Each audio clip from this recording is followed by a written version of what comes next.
اور اس کے رسول پر۔ تو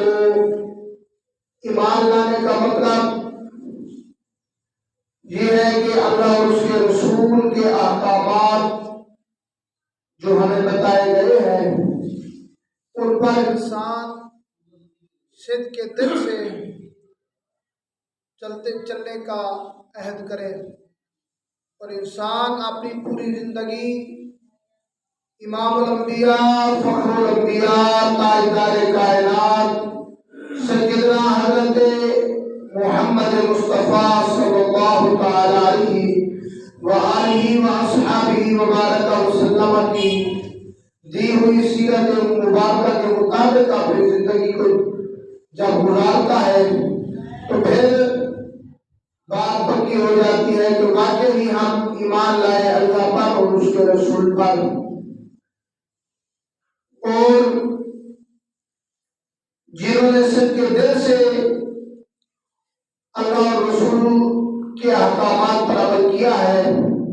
خدا کی عزت کی قسم کائنات کی ہر چیز نے پھر انہی کی مانی ہے۔ پھر انہیں یہ نہیں کہنا پڑتا کہ یہ کام ایسے کیا جائے، یہ ایسے ہو جائے۔ اللہ جل وجہ الکریم مخلوق کے دلوں میں اس کی محبت کو پیدا فرما دیتا ہے۔ حدیث مبارکہ کے اندر آتا ہے، نبی پاک صاحب الاولاق صلی اللہ علیہ وسلم نے ارشاد فرمایا میرا غلاموں، اللہ فرماتا ہے جب میرا بندہ فرائض واجبات کی پابندی کرتے ہوئے نوافل ادا کرنے لگتا ہے تو وہ اس نوافل کے ذریعے میں رب کے قریب ہو جاتا ہے۔ پھر جب میں رب کے قریب ہوتا ہے تو میں رب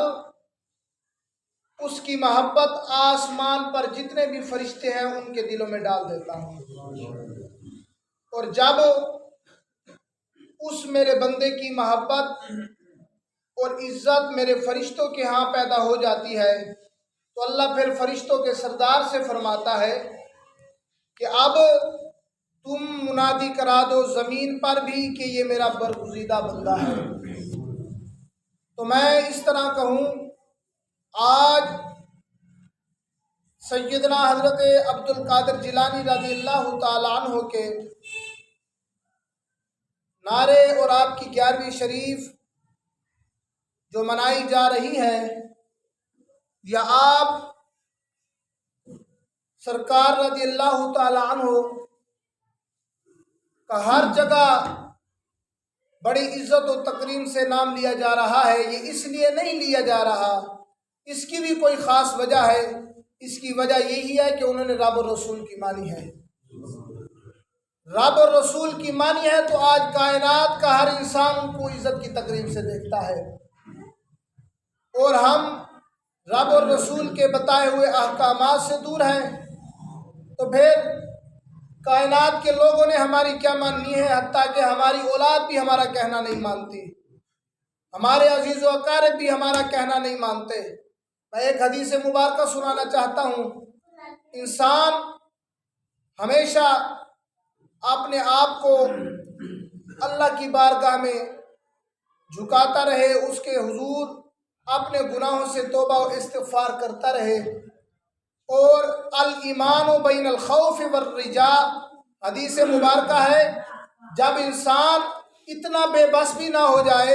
کہ اللہ کی رحمت پر ہی امید کرے کہ میں اللہ کی رحمت پر مجھے بھروسہ ہے، گناہ کرتا رہے، ساری زندگی عیاشیاں کرتا رہے، بدماشیاں کرتا رہے، اور کہے مجھے تو اللہ کی رحمت پر امید ہے، اللہ کی ذات بخشن والی ہے، صحیح آسا کیا کرے سو نمازہ پڑھ دے، ہم نے کیا کرنی ہے عبادات کر کے، تو یہ بات غلط ہے۔ فرمایا نہیں، انسان کیا کرے، الایمان بین الخوف والرجاء، انسان اپنے گناہوں کو دیکھے تو کہے مولا تیری رحمت بے بہا ہے، اور انسان ہر وقت رب کی عبادت بھی کرتا رہے، رب سے ڈرتا بھی رہے، رب کی رحمت پر بھی یقین رکھے۔ یہ نہ ہو کہ رب کی رحمت بڑی ہے، ہم نے کچھ نہیں کرنا سب کچھ کر کے۔ فرمایا نہیں، رب کا دل میں خوف بھی ہونا چاہیے، عبادت بھی کرنی چاہیے، تو پھر انسان جو ہے اللہ کی رحمت سے مایوس تب نہیں ہوگا، اور اللہ اس کی بخشش ضرور فرما دے گا۔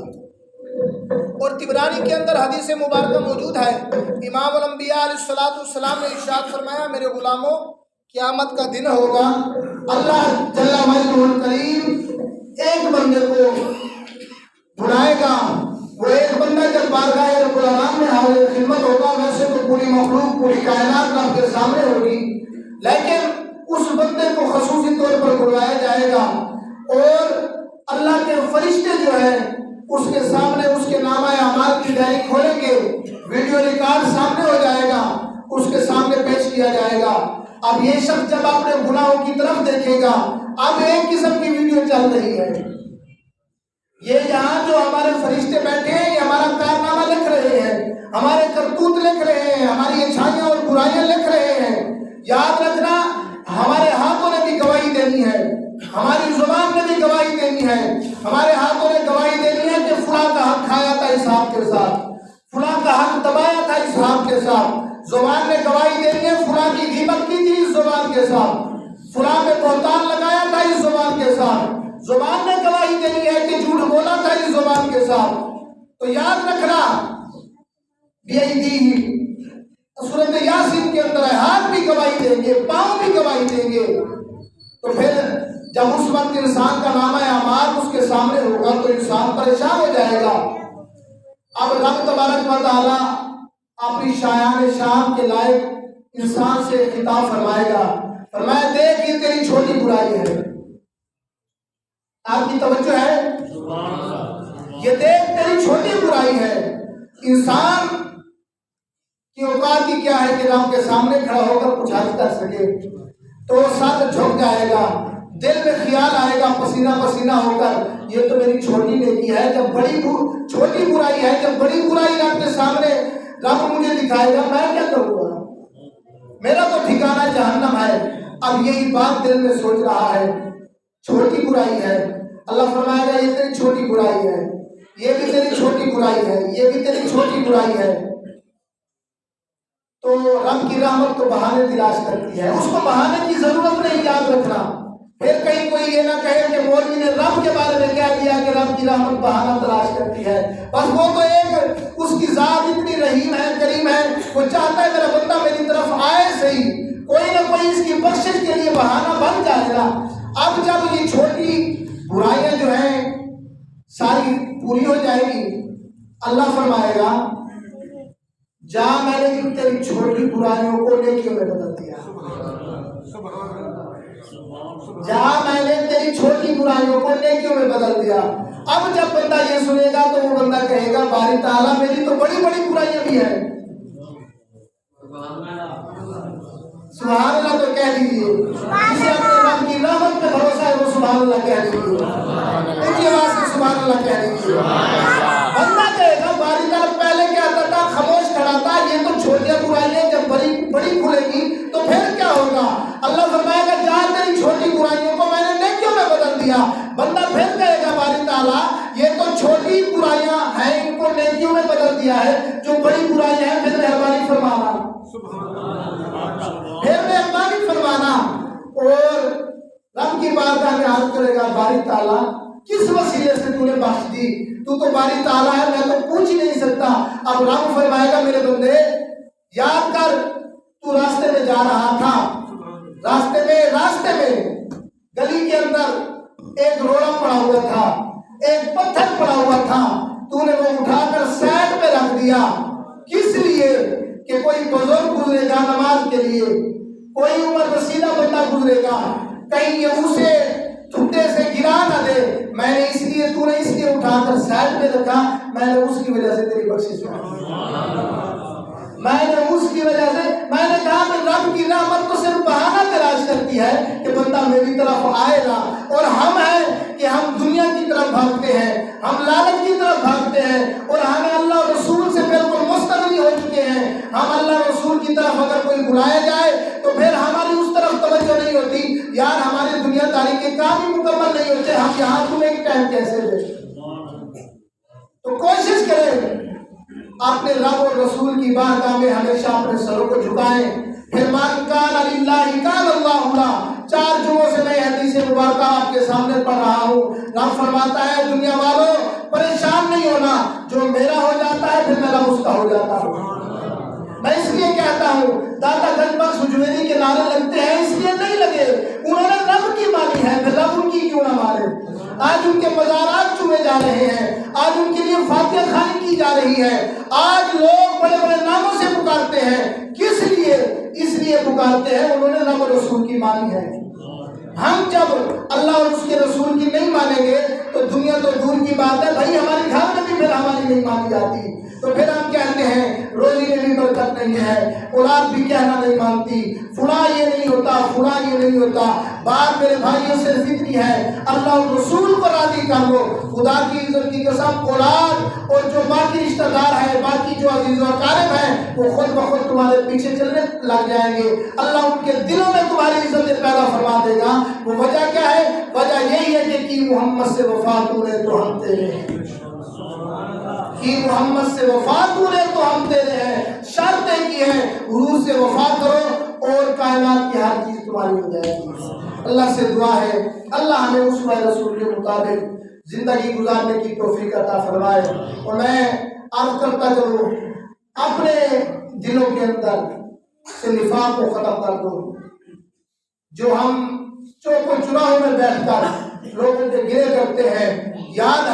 ہم گلے کر رہے ہیں لوگوں کے،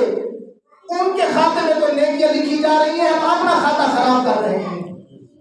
حضرت سعدی علیہ السلام کی میں ایک بات آپ کو بتاتا چلوں، علامہ سعدی فرماتے ہیں اگر مجھ میں کوئی عیب ہے تو وہ عیب مجھے بتاؤ۔ میں اپنی مثال دے رہا ہوں، اگر مجھ میں کوئی عیب ہے وہ عیب مجھے بتاؤ، مجھے بتاؤ گے تو اصلاح بنے گا، تمہیں بھی ثواب ہوگا، میں اس پر عمل کروں گا، مجھے بھی ثواب ہوگا۔ فرمایا لوگوں سے بتاؤ گے غیبت بھی بنے گی، اجر بھی نہیں ملے گا، گناہ بھی تمہارے کھاتے میں آئیں گے۔ کتنی بڑی بات آپ نے فرمائی۔ تو بہتر نہیں ہے کہ ہم برائیوں کی طرف ہٹ کر لوگوں کی اصلاح کی طرف آئیں، غیبت سے ہٹ جائیں، منافقت سے ہٹ جائیں، بہتان سے ہٹ جائیں، چغل خوری سے ہٹ جائیں، اچھے اعمال کرنے لگ جائیں جس سے اللہ بھی راضی ہو، اس کا رسول بھی راضی ہو۔ کوشش کیا کریں اپنے دلوں کے اندر اخلاص پیدا کریں، عمل پیدا کریں، غیبت و منافقت و سب کچھ نکال دیں، سب کچھ یہی رہ جانا ہے، زندگی کا ایک پل کا بھی بھروسہ نہیں، سارا کچھ۔ پھر یہ نہ ہو کہ ہم چلے جائیں اور لوگ کہتے رہے یار وہ تو بڑا برا تھا، وہ تو چوکوں میں بیٹھ کر بھی گلے کرتا تھا، وہ تو مسجد میں بیٹھ کر بھی گلے کرتا تھا، وہ تو داڑھی رکھ کر بھی جھوٹ بولتا تھا، وہ تو تسبیح پڑھ کر بھی لوگوں کے بارے میں عیوب بیان کرتا تھا۔ پھر یاد رکھنا یہ ہماری بخشش کا ذریعہ باتیں نہیں بن سکتی، یہ ہمارے لیے عذاب اور وبال کا باعث بن سکتی ہے۔ میری دعا ہے اللہ جب تک ہمیں زندہ رکھے حضور کی شریعت کے ساتھ وابستہ رہے، حضور کی محبت کے ساتھ وابستہ رہے، جب تک زندہ رہے اور حق کہتے رہے، حق پر عمل کرتے رہے۔ اللہ ہم سب کی اولادوں کو اور ہم سب کو حضور کا پکا غلام بنائے۔ کہ محمد سے وفا تو نے تو ہم تیرے ہیں، یہ جہاں چیز کیا نہ ہو کرم تیرے ہیں، تاجدار ختم نبوت،